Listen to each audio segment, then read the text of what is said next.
Je m'appelle Denis Mukwege. Je viens d'un pays le plus riche de la planète. Pourtant, le peuple de mon pays est parmi les plus pauvres du monde.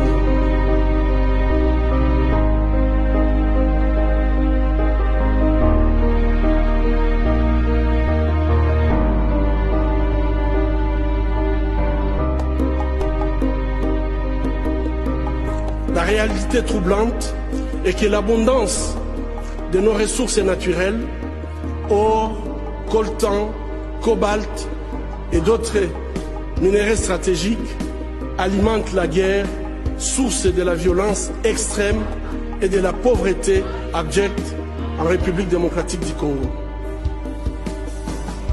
Nous aimons tous les belles voitures, les bijoux, les gadgets. J'ai moi-même un smartphone. Ces objets contiennent des minéraux qu'on trouve chez nous, souvent extraits dans des conditions inhumaines par des enfants jeunes qui sont victimes d'intimidation et de violences sexuelles. En conduisant votre voiture électrique, en utilisant votre smartphone, en admirant vos bijoux, réfléchissez un instant au coût humain de la fabrication de ces objets. En tant que consommateur, le moins que l'on puisse faire,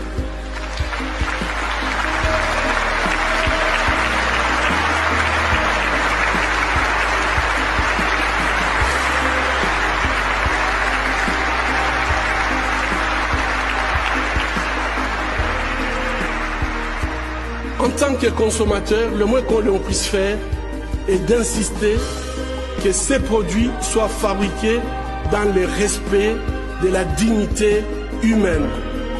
Fermer les yeux devant les drames, c'est être complice.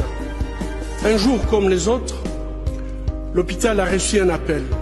Au bout du fil, un collègue en larmes implorait: s'il vous plaît, envoyez-nous rapidement une ambulance. S'il vous plaît, dépêchez-vous. Ainsi, nous avons envoyé une ambulance, comme nous le faisons habituellement. 2 heures plus tard, l'ambulance est revenue.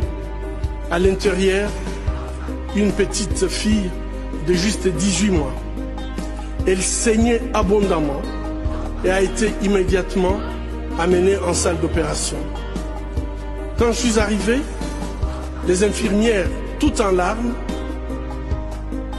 la vessie d'une éruption, son appareil génital, son rectum étaient gravement endommagés par la pénétration d'un adulte. Nous prions en silence. Mon Dieu, dites-nous que ce que nous voyons n'est pas vrai. Dites-nous que c'est un mauvais rêve. Dites-nous qu'au réveil, tout ira bien. Mais ce n'était pas un mauvais rêve. C'était la réalité. C'est devenu notre nouvelle réalité en République démocratique du Congo.